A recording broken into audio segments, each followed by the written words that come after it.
This is the Rugby League Journeymen. Welcome.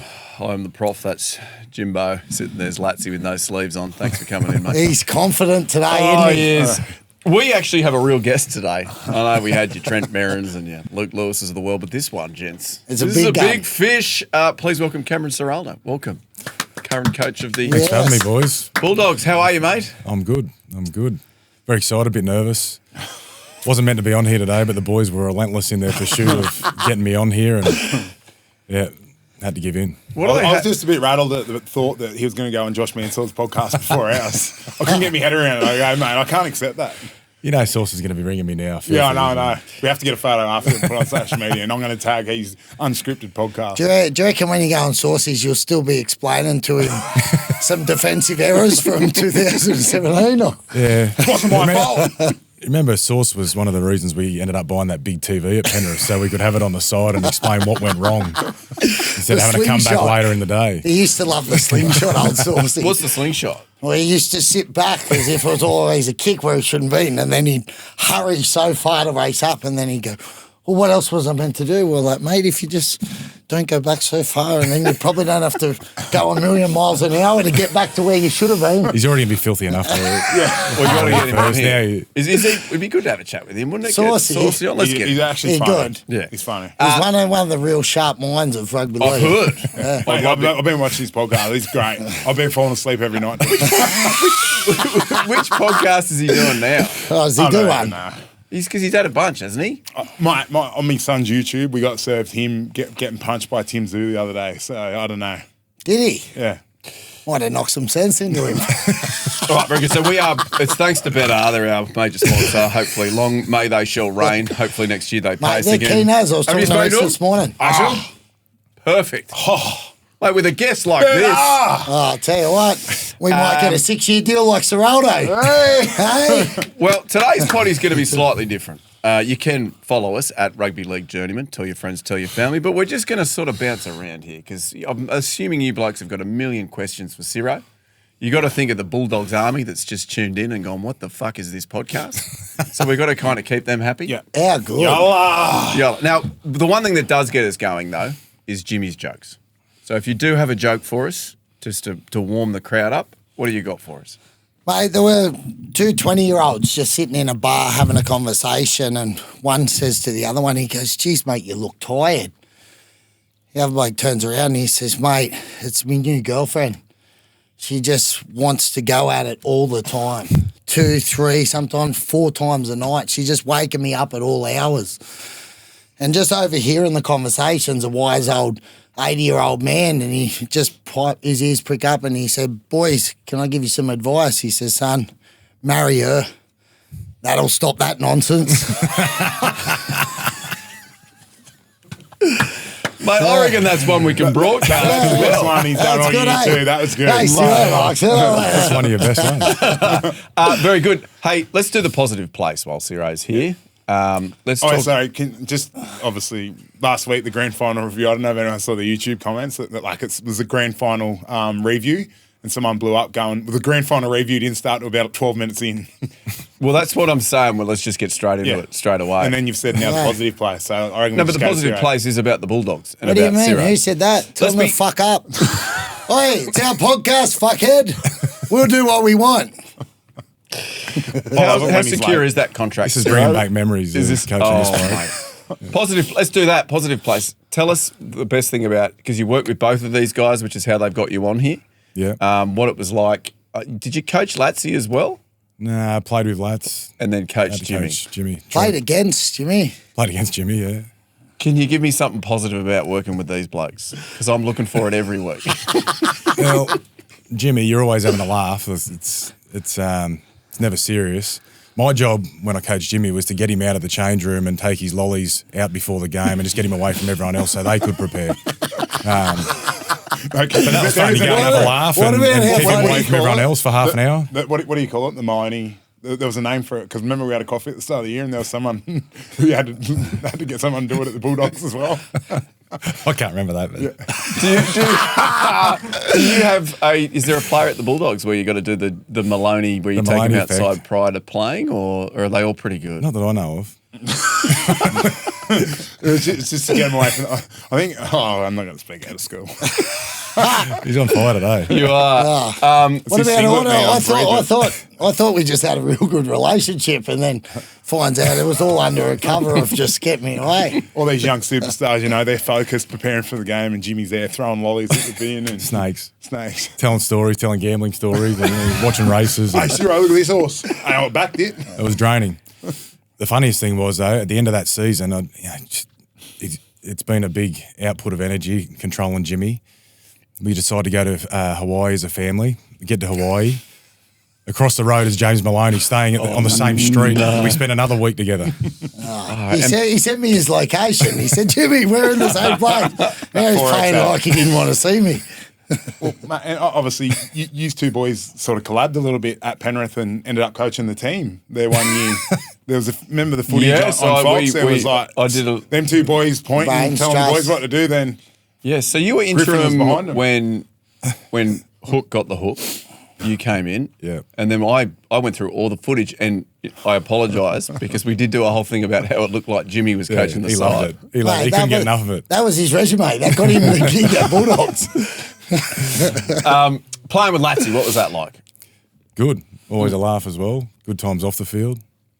Good times on the field.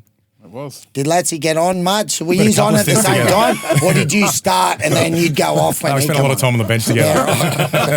Last year, actually. That was your last year, wasn't it? You had a few knee issues. Yeah. So we were warm on the bench. We had two stints together, one at Cronulla and then one later on at Penrith. I got young Ciro, then old mature Ciro. And then coaching Ciro, because he was then assistant coach with Baz, and then you went on to coach the 20s. Well, that's good. You go. Does the name Ciro, does it go with the personality? Like, how are you now as a head coach? Because obviously the relationship as an assistant coach and a head coach are very different. There's people that you see that are very good assistants and not so good head coaches. Obviously by your performance on the field, mate, you're not like that. But what's the difference between going from an assistant to head coach? Yeah, I think I've summed it up before. Maybe assistant coach, you're more like an older brother. Head coach, you're probably more like a father and got to come down a little bit harder. But I'd like to think I haven't changed too much. I've just tried to stay the same person, have a laugh and enjoy having a bit of fun around the place when the time's right.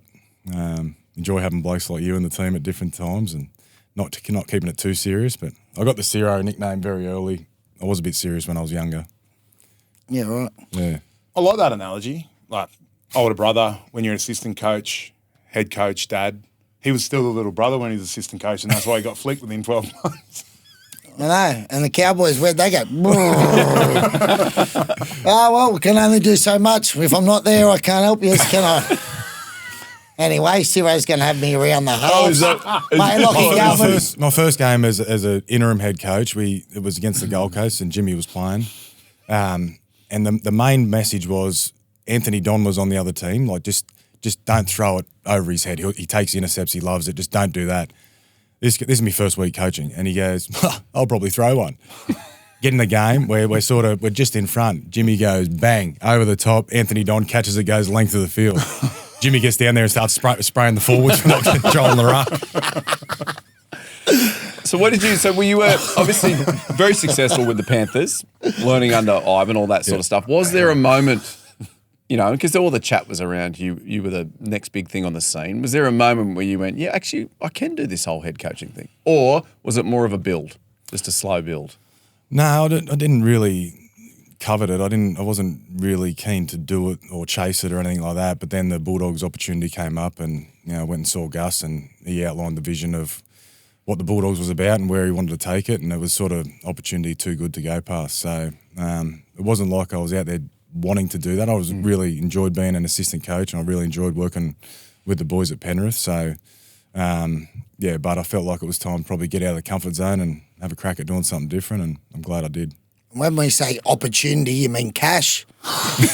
When you say the opportunity was too good to go past, you mean the money was too good to go past? Is that where we're at? Not everyone works in Benjamin Franklin's like he does it for he's a bit of a tight ass. He loves the cash. I'm not a tight ass. I had to be careful with money because I wasn't on much and I had a lot of mouths to feed. So we'll get to Kai. You want to go Kai now? We've got plenty to talk about there. No, not yet. Let's stay in footy. So how do we get so many mouths to feed, Ciro?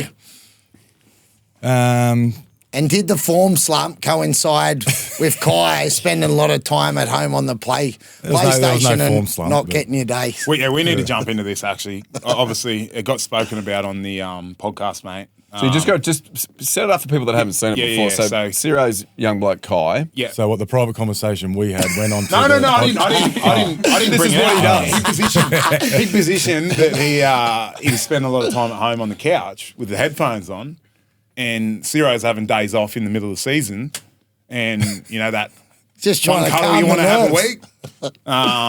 One He a couldn't week. do it. Oh, well, I don't know what numbers you're talking. Oh, Michael Jordan over here. But he couldn't get a start because Kai was home. And obviously Kai threw himself into that one. Did it get better once it got spoken about on the podcast? Did he make himself Did you not start seen? walking the dog or something, Kai? Or he left he'd have the earphone off so he could listen to what was going on. It is. No, This is Kai, you're okay. You don't need to answer any of that, Ciro. This is why I didn't want to come on. Mate, I get it. I don't know why you're it's here. brilliant, mate. It's Mate. brilliant. All right, let's go with if you went to Gus tomorrow and said to him, look, I've just met with Jimmy Maloney and I'm thinking of bringing him into the coaching. Mate, Gus would sign me in a heartbeat. Nah, we've spoken about this. That's not exactly true. He loves you. Jimmy used to ring me from France, FaceTime me all hours of the morning. He'd had a few red wines. He'd tell me he want to come back on the coaching staff and that. I said, mate, I'll give you a job. You can run the water. You do the blue shirt. I reckon he'd be the best blue shirt in the comp. Turn up on game day, make the boys laugh, break the ice, eat a few snakes, and then tell them where to kick the ball at the end of the set. That's his perfect job. There's a job there for him to do that whenever he wants it. Righto, I'm on. Wait, we've just got it on camera. So, Yeah. blue They've shirt. Just find someone for the blue shirt. Is that blue shirt? Pencil. I'm blue shirt qualified too. With the blue shirt, you were normally like spraying the other blue shirt on the other team with your bottle. Just so you know, we were watching this during the season. At one point, you nearly got into a dust-up with Chris Hyington on the other side. Grabbing That's plays not- boots, that's throwing him in the not- crowd. No, mate, very good. Congratulations on the job, Jimmy. I'm Yeah, pumped for you. thanks, mate. But So- it's weekends. Oh, is I it? just do Friday night games. Mate, you'll be pissed for doing sports and lunches on the Fridays. Grow up, mate. We're not all like that. Hey, Lachy's not on a bender this week, so now he's full of attitude. He was an absolute. We were carrying him. No, last I week. know. Now let's talk some year's season. Bulldogs season came out of the blocks, absolutely flying. There's been some chat around it maybe being a slight false economy with the sides that you were playing.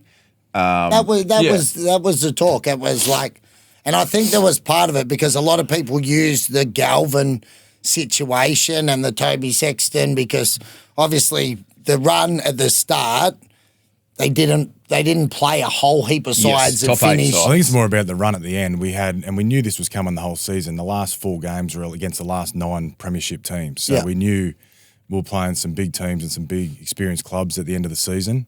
And that was going to give us a really good chance to see where we're at. And we learned some really good lessons through that period too. But, the whole sort of media narrative around everything, there's just been little bits of GST thrown on everywhere. And, when Galvin come in, we'll come in third. We finished the season in third. That's the reality of it. We would have loved to have won a few more of those games at the end of the year, but there's just great lessons throughout that period that we can take into next year as well. Do you listen to any of it? Any of the media narrative? Any of the Buzz Rothfields of the world? I don't listen to it, but it's funny. Everyone screenshots it and sends it to you. Of course, because that's what you want and to tells see. you, and the phone starts going off at 6:30 going, what about this? But that's all right. I guess that's the world It's we're all in now, part right? of it. Yeah. Yeah. You need to take those blokes out of your phone book, mate. Yeah. Well, I never do that to you, I got mate. rid of the iPhone. I got one Nokia. So Oh, wow. there's no phones. There's no screenshots. There's no WhatsApp, emails. Is that a ploy to drop the screen time? Is that? Yeah. Yeah. Yeah. And it's cheaper, the plan. Too good. That's really good. I knew you were getting yourself ready for this. So you have no iPhone now at all? It's in the car sometimes, Yeah. but as much as I can, I stay on the Nokia and That's be a mad. bit more Oh, clear. so that's your bad phone. So you got 2 phones. Just need to carry on cash because you can't tap the cash. So I have to go back to the cash economy. Oh, I love that. I deal in a lot of cash at the moment too, mate. It's very good. The tax department just picked up on that. There you go, mate. No, hey, it's all from savings. So 2025, obviously, Bulldogs did very well. It's a club that's building. Can you, for the Bulldogs fans that are watching, can you give them some insight into 2026? Can you project a little bit? Sorry, can I? Yeah, who have you got coming in next year? There's Got Leo Thompson Yeah. coming in as a front row. Got young Cade Dykes, who's had a few injuries Oh, the last few really? years from Cronulla. Yeah. He's coming in and got an opportunity there to sort of kickstart his career again. And then Sean O'Sullivan's coming down from the Dolphins, give us more depth in the halves and a bit of experience and footy IQ. And he's a guy I've known for a long time and coached and really enjoy working with him. So, three pretty good ones there. And then obviously coaches. Yep. We've just got Adam O'Brien to come on board, which is really good. He's a really experienced coach. We had him in the country team a long time ago. Yeah. He's been at Melbourne Roosters as an assistant coach and done the last 6 years at Newcastle and did really well up there. I think they made 4 final series and, he learned a lot of lessons out of that time too. And he just wants to get back into coaching day to day and coaching individuals and really excited to get him down as well. I think having someone of that experience around that, and to lean on, that's obviously going to help you going into next season. Yeah, and he's got, like in terms of work ethic, he's top of the tree and just really loves coaching the detail into the players, and I think he's going to be a really good acquisition for us. I started smiling then thinking about him being an assistant coach and you're talking about good work ethic. I used to talk What do you think I don't have? You don't have a work ethic. Mate, you got no idea. I When he know was what talking you about want. never seen coaching, me. I used to say, mate, it's a lot of time on the computer, and then he goes, I won't have to do that. I'll just tell him what to do. Well, I used to get on the computer and I had about a half-hour window before my attention span went. So I'd do half hour very and then, generous. and then I'd go, fuck, I need to get out of here, and I'd go have a walk around and talk to the boys. But I actually think, and tell me if you think this is right or wrong, but I think people can overcomplicate the shit out of rugby league Yes. well. I totally agree with that. Simplicity's key. Yeah. But it's important you do all the work behind the scenes and then keep it really simple for the players. Yeah. Is that a sales pitch? No, I just, in my experience, I think football, and I know Trent Robinson was very similar like that, did a lot of stuff that we would never see as players, and then what was delivered to the players was... As in on the video? Or yeah, just in general? and just stats, and he was just across everything, but then what they actually delivered to the playing group is quite... Yeah. focused We and meet for simple. nearly 2 hours a morning as coaches to go through, sift through all that and figure out what's the actual most important things the players need and then try and deliver it as succinct as possible. And then are you only delivering to particular players? Like, pardon my ignorance here, but would a prop know the same amount as a halfback? Or is They're different stuff. Like we've got team meetings where there's stuff that everyone needs to know and that's non-negotiable, but then there's small group meetings and individual meetings as well. So there's a lot of information that goes in, but trying to keep it, in Jimmy's point, trying to keep it simple as possible is really important. I was watching the wide receivers the other day on Netflix, and they watch like specific. Like they get set all their clips. Yeah. Do you do that with like say your halves and your hooker, your fullback? Yeah. You do. Try not like to they send can it. just watch We it on try their not to phone? send it to their phones. He Like they sends do. NFL clips to them, yeah. he does? Yeah, it's fucking, No, I'm it's just a curious. breaking technology. I'm curious. Like obviously, I played a few years ago now, but we do it as a team. But Yeah. would you send individual clips to your They key do have players? access to get it on their phones, but we got them for 8 hours, most days. So if we can't get enough information into them in that 8 hours, well, then we're doing something wrong. So I don't want to send it home on their phones. I want to get them off their phones as much as possible, and I want them to lock in while they're with us for that 8 hours, and then go home and be a dad, be a partner, and just get away from footy. Then Are you giving them all Nokias? That could be a real thing. I'd love them to have Nokias. You could get Mate, that would sponsored actually be by. unbelievable Yeah. if you could get players on them. It's social media. It's a screen. Well, the give screen them all a time's second crazy. phone. Like, Yeah, that player- wouldn't player screen cause time. any dramas at all. Your own Give them kid's all screen 2 time. phones. But are players now? I know there was a period there where players. What could possibly go wrong?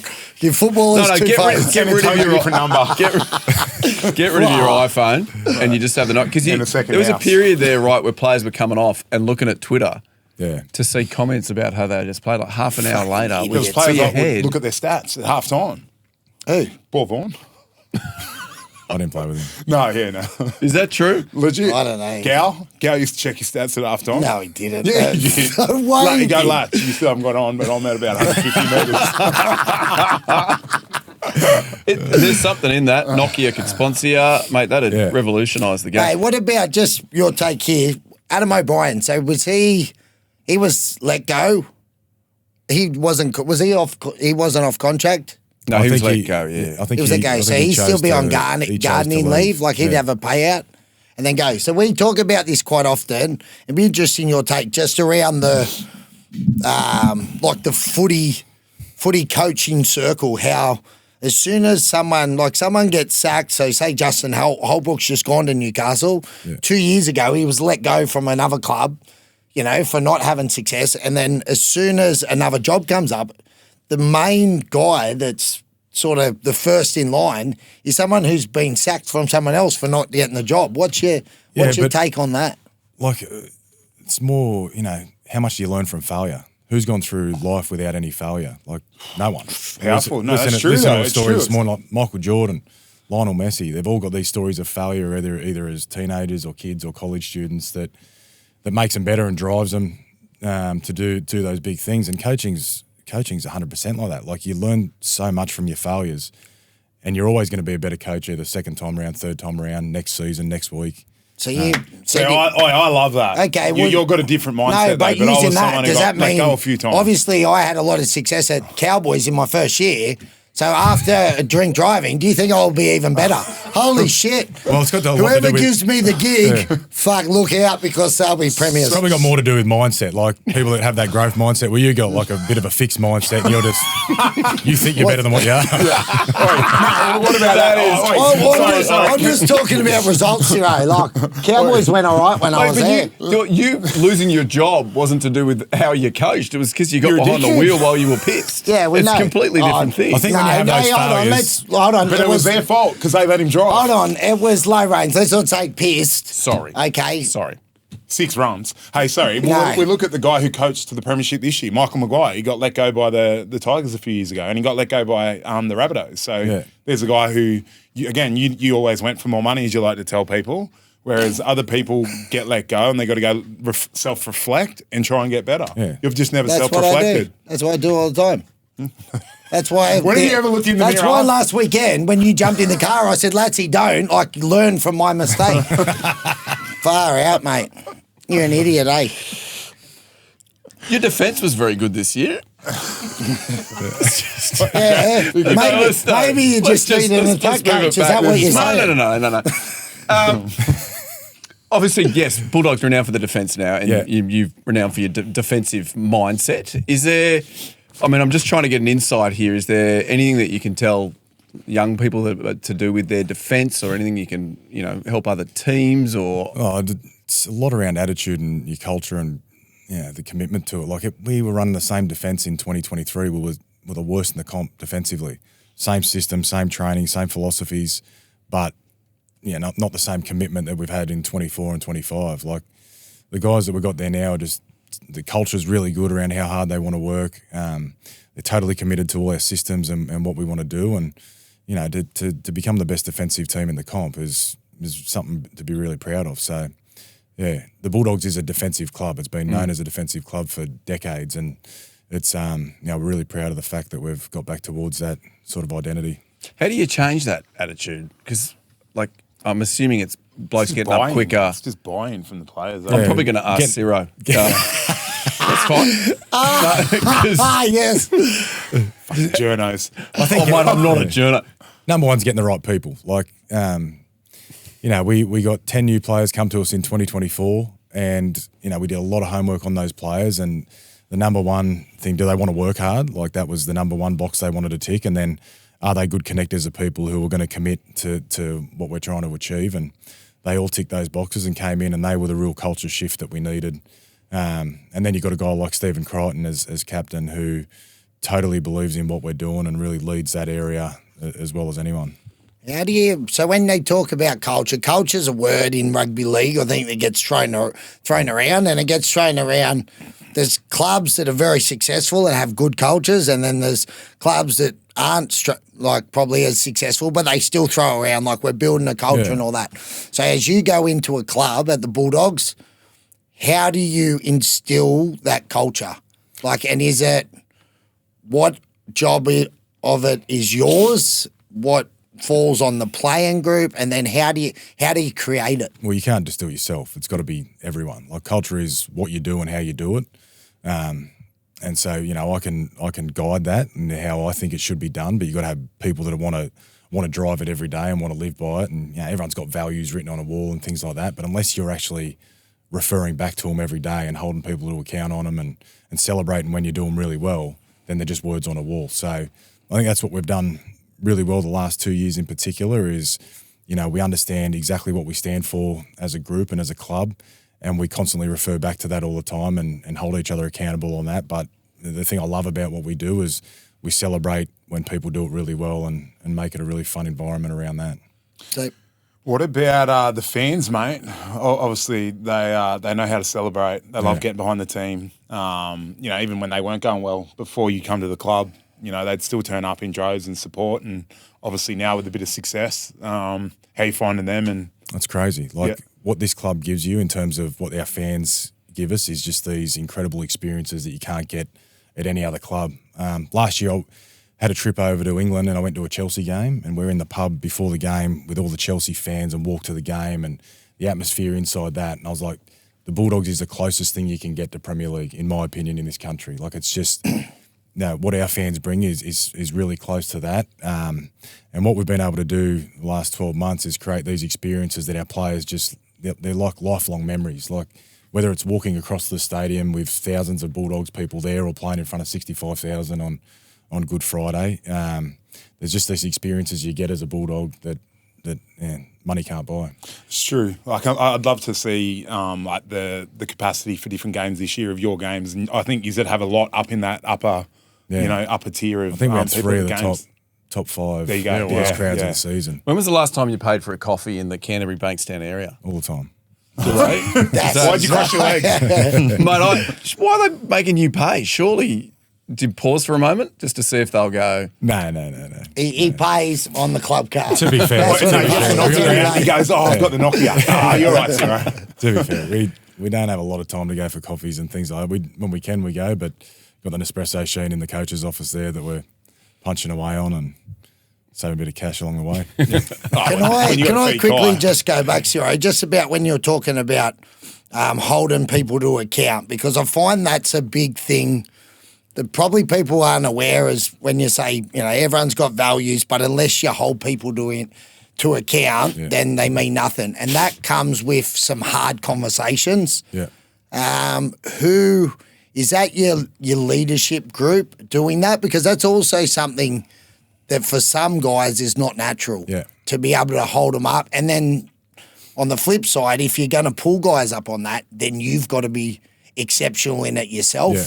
So give us your I think the only way to have a successful culture is having that sort of leadership, but it's hard to get to that point. I think our leaders in particular this year got a lot better at that. And to be fair, there wasn't a whole lot of tough conversations that needed to be had because we had a group that was totally committed to what we were doing and working really hard to try and achieve the goals that we set. So there wouldn't have to been a whole lot of tough conversations, but I thought our leaders did a really good job in terms of when there was a tough conversation to be had, they didn't walk past it, they walked towards it. And it was all done in the best interest of the team and done with love. But it's not easy to do as a leader. And you would have been in environments where it was done really well and then wasn't done at all. And you can't win when you're not having those tough conversations. Well, I think in some of my experience, it's sort of when you talk about connection, that's so important because the reason that you sort of won't have a tough conversation normally comes back to your questioning how strong your relationship is. It's like your best mate, you can say whatever and that, there's not going to be any hard feelings, where if you question that's why that connection is so important. Like under pressure, relationships is more important than tactics, isn't it? Because if you've got a good relationship, Jerry, I need you. And that becomes so important. But so that was a big challenge that we had at the start of the 2024 season. We had 10 new players come in and had never played with each other before, didn't really know each other.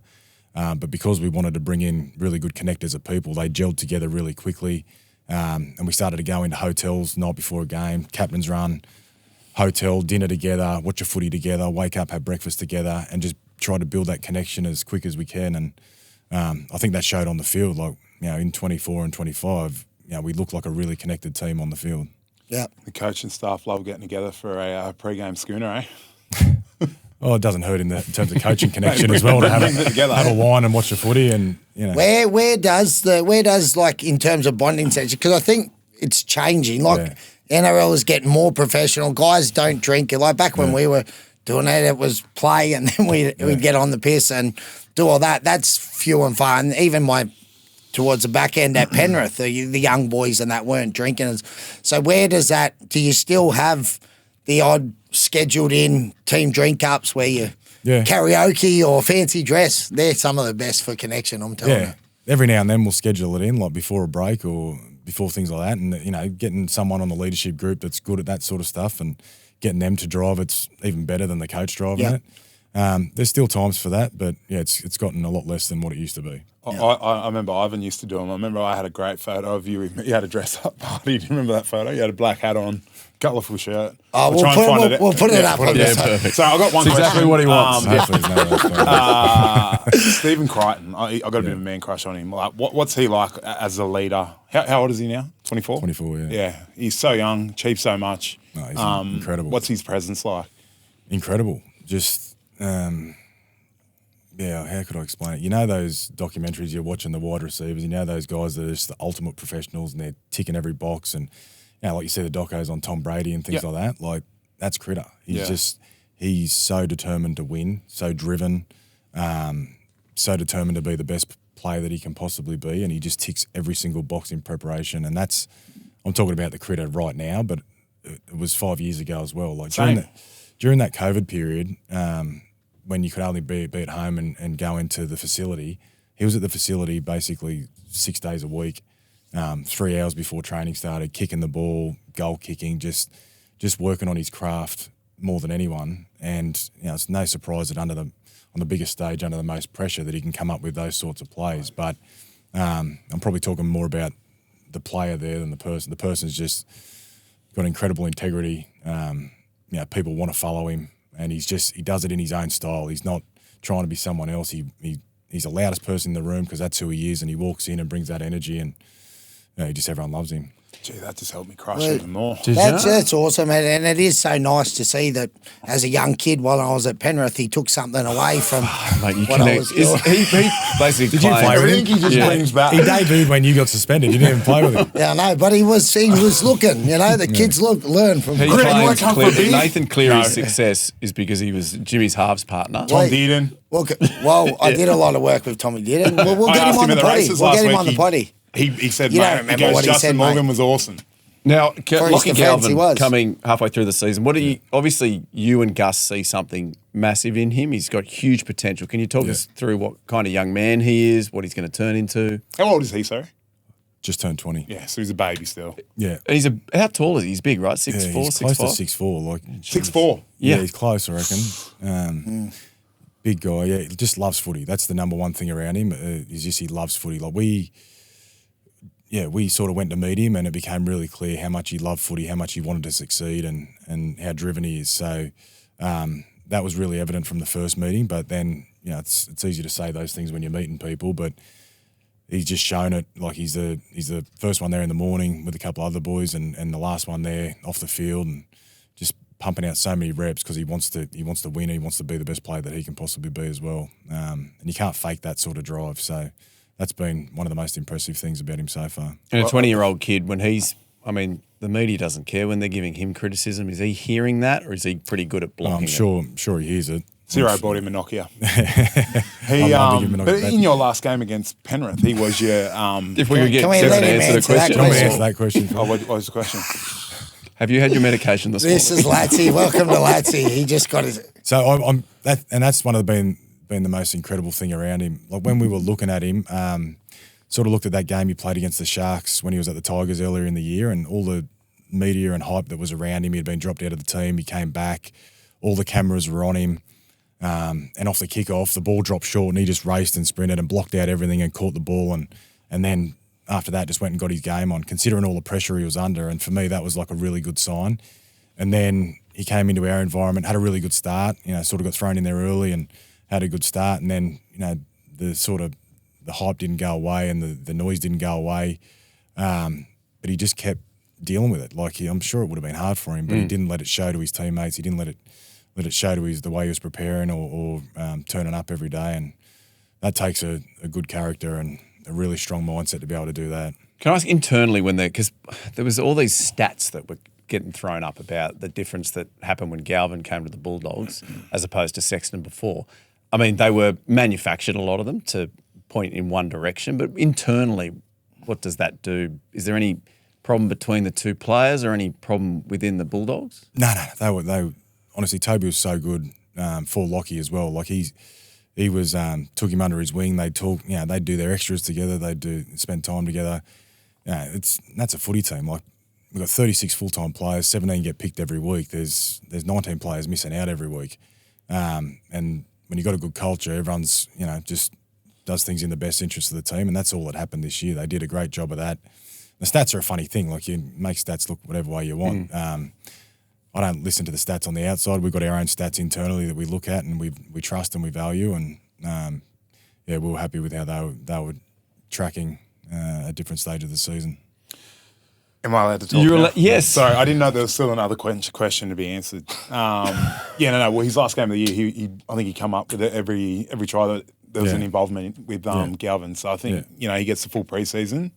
Next year, we didn't even see him in full flight. Honestly, we didn't spend much time on his attack when he got to us. It was, he's got some real natural ability with the way he plays with the ball.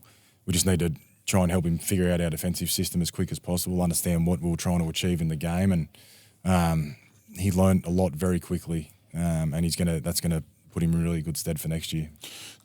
Don't you grow till you're like 23? Some people grow late, some people grow early. There's still so he could have another couple of feet in him. Do you think he ends Another up on couple of feet.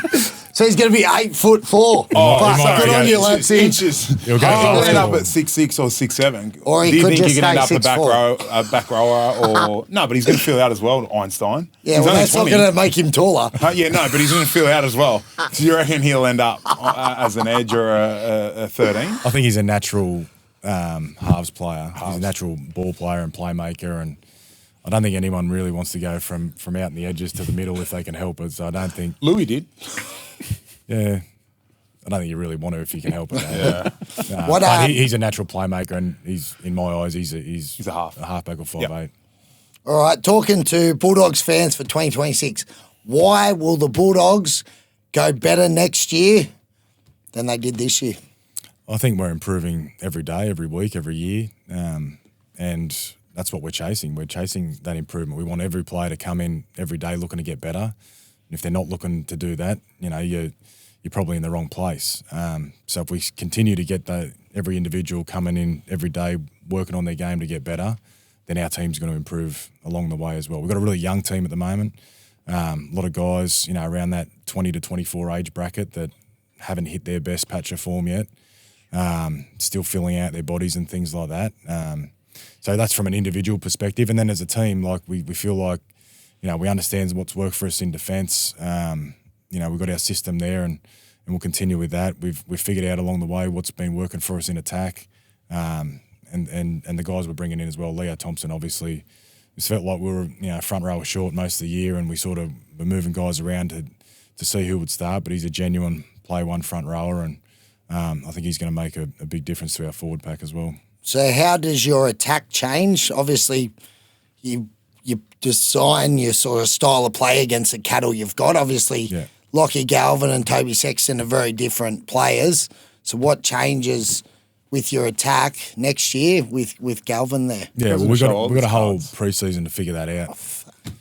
What, we're just going to get the same boring answer? No, but the reality is... Give us something, Ciro. We've got a whole pre-season to figure that out, and the players need to play a big part in that. There's no point going to the days where just get there and do that. Like, they need to take some ownership over it and tell us about what works for them. And you do that. You want your players to say, this is how we want to attack. Because I know he obviously talks about... going to different clubs and trying to, work with the cattle he had there. So is that something you go to your playing group and go, rightio, Lachy, Bailey Haywood, how do you want to play? Yeah, well, within our style of play that we want to have, but they've got to take some ownership over that. So, we got 3 months of pre-season to figure that out, and there's going to be certain things that are non-negotiable about the way we want to play, but then there's some creativity that we want to sparking them to get the best out of them.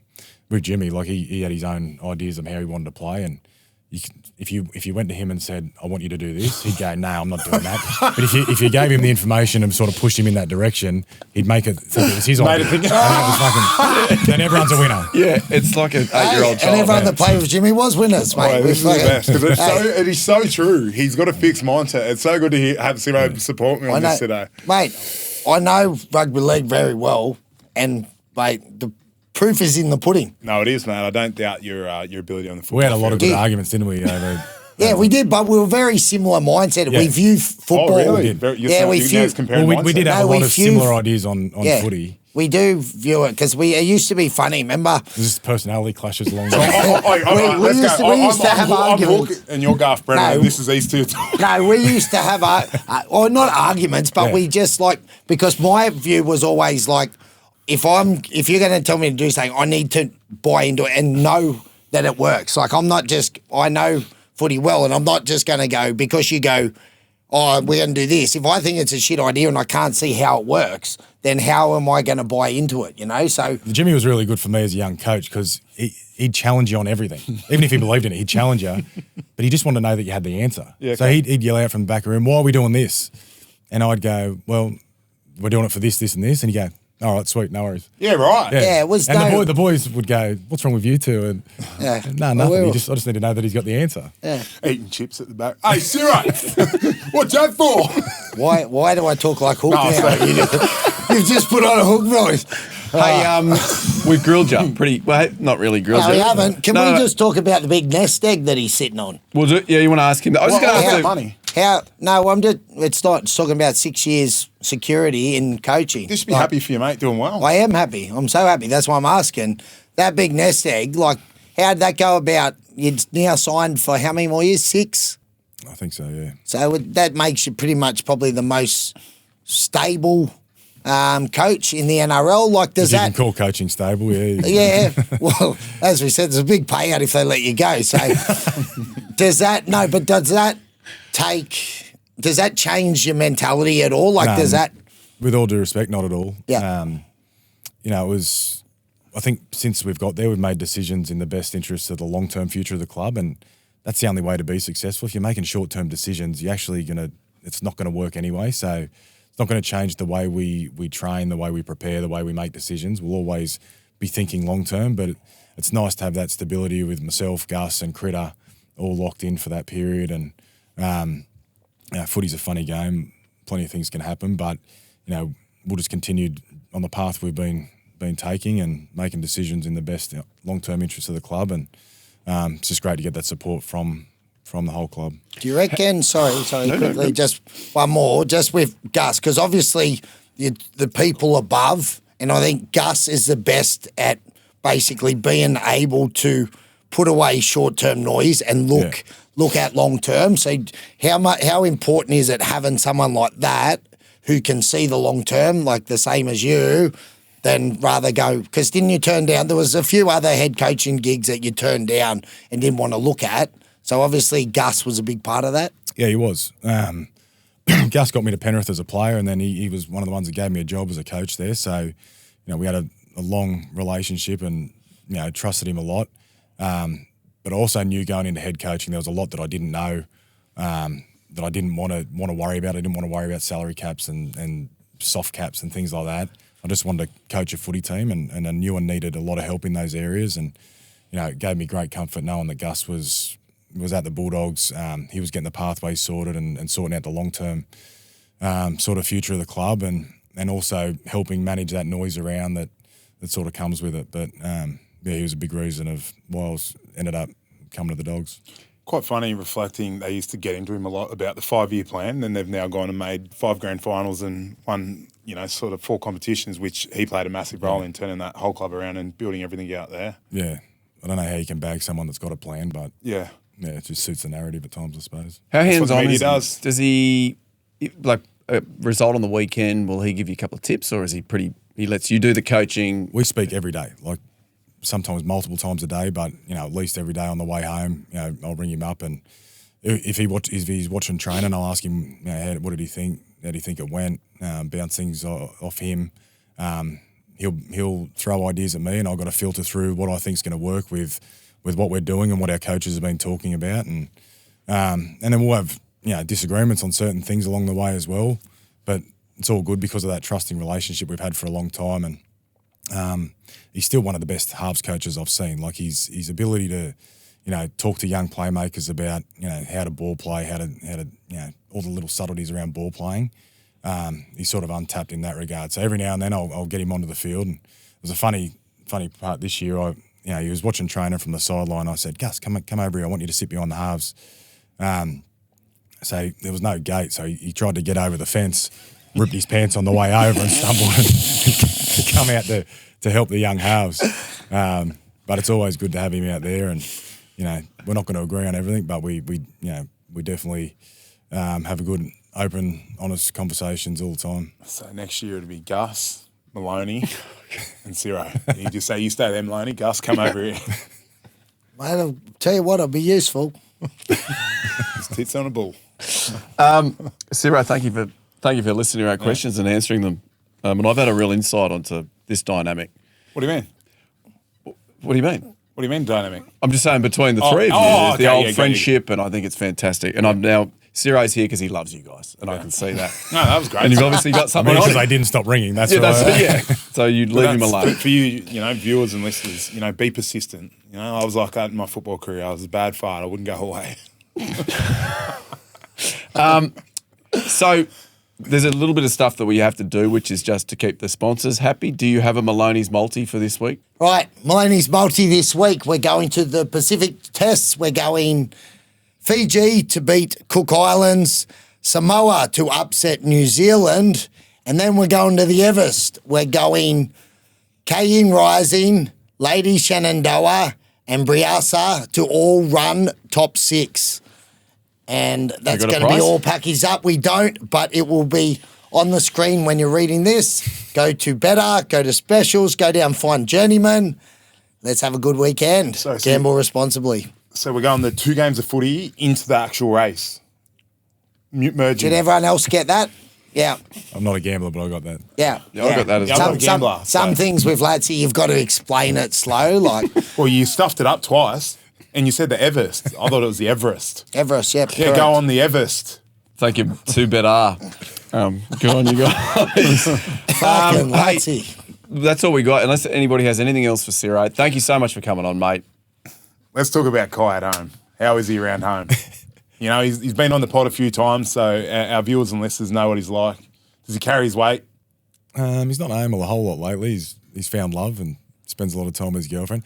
As I said, the only That's time cute. he's really at home is my day off when he's on the lounge playing the PlayStation with headphones on. But no, he's good. He's been no trouble at all. It's been good watching him grow up. He did his building apprenticeship the last few years and has sort of suffered through that. But no, Realised that wasn't for him and he's loving working with went you. back to the keyboard. He's loving working here with you blokes. And Very good. Everyone I- knows he's the highest paid member of the podcast, so he's doing really well. Can I hit you with, quickly, best player, favourite player you've ever coached? ooh. No, there's He's a lot of going- them. Yeah, I know, but that's I'm a tough just- one. Yeah. No, well, I can't pick one of them. Like that, And Jimmy that, falls into that category.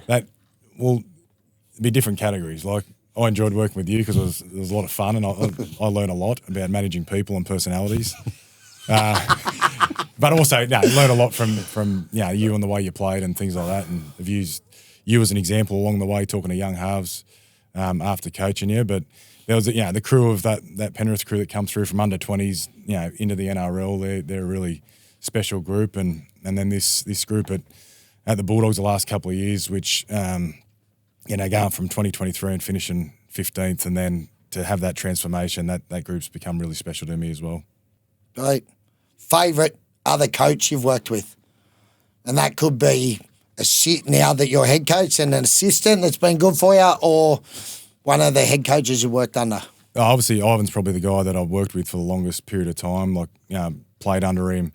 Him and Gus gave me the job as a coach. So my first sort of learnings were under him. And firstly, as a player, playing under him, I liked his style that he could get his point across without yelling and screaming, and things like that, and it was all pretty calm. And then when he came back the second time, the journey went on there, really tough 2019 period where he had to deal with a lot of that noise and, with him coming back to the club and what that brought. But then to go on that run from 2020 to, the time I left there was really special, particularly around that COVID year when we all went up to Sunshine Coast there and we're all living in a bubble in each other's pockets. So that's probably the most special time of my football journey and the family journey as well. So it's, and Ivan was a big part of that. Last final one, outside of football, all right? Because we all see Ciro, how's the family life? What do you do outside of coaching? When you get some time away, what do you do? It's hard to get a lot of time away, and it's hard to switch the brain off when you do get that time away. But we've moved back down the Shire now, and the kids are loving being back around the beach, and I'm really enjoying being back down there around the water and that as well. So if it's not footy, it's family time, and I love cooking as well. That's probably something that can help me switch my brain off. And I do need to Let's jump in. do a cooking segment with Ciro. No, I heard he enjoys Pilates in his free time as well. I've been tipped up. He's been up to a Pilates session. Okay. I promised my missus I'd go with her one session. She was bugging me for 5 or 6 weeks. I got up there and then ended up on Instagram. So. Did somebody film the you? price of a celebrity, eh? The price of being a celebrity. Mate, can I just ask you, what time are you getting into the club and what time you're leaving? Because I know I've spoken to you at times. I think you rang me once going at 6 a.m. in the morning, and then I've spoken to you at 7 o'clock at He's night. been up for 2 hours by then, haven't you, mate? But anyway, win the morning, win the day. Yeah, I pretty much wake up at 5. I think all the coaches are the same. Some wake up at 4. I can't set the alarm with a 4 in front of it. I'll just wake up at 5, get into work, hopefully get there by 6 and get some stuff sorted. And the hard thing's been trying to fit in your own sort of training and things like that. So during the season. Yeah, I wasn't going to mention it, Ciro, but you're looking a little bit sloppy, glass houses, mate. mate. I seen your shirt come up before. If there's any Pilates coach in the Belmore area who want to go in and train Cameron on his days at work, please reach out. No, and trust me, it is easy. Once you do put a 4 in it, you get used to it. I know you're giving Jimmy a job, but if there's any jobs going for a bloke just to come in and do some media stuff, I'm happy to come as well. Just Media to get training. Just to get That's me a away thing from now. these No, two. Gus doesn't like Jesus. Is that true? All right, hey, Ciro, thank you so much for coming on. I know they bugged you a lot, but it's very good of you to come in. It's been good, Yeah, mate. It's been Good. outstanding. Thanks for having me. We are at Rugby League Journeymen. Follow us everywhere. Thanks to Better. We'll be back again next week. Jimmy, is it we're rolling Sure through? are. We certainly are. Up Which- for another. Are we going to get a jockey? Hey, Get a jockey? possibly. Yeah. Yeah. Oh, anyone? Yeah, we've got Ciro. I got but Ciro. you're not happy. I got Ciro. Another one. I got a feeling Kai might have got Ciro. Do you think? No, he was no help. I'm like, bro, what's Ciro doing? He goes, he's out of golf there. Okay, and you have a conversation. Very at good. dinner. Hey, we're going to end it here. Is going to end over to you, Borat. Hello! Thank you for watching the Journeyman. This guy, lots of journeys. This guy, very good at journeys. This guy, professor, he is great. Join it again. Subscribe, like the video. High five. What a great video. If you enjoyed it, please like and subscribe. There is a like button down here. There's a subscribe button down here somewhere. Also, I think you can click down here and you can watch more videos of us. If you didn't like it, you can go f yourself.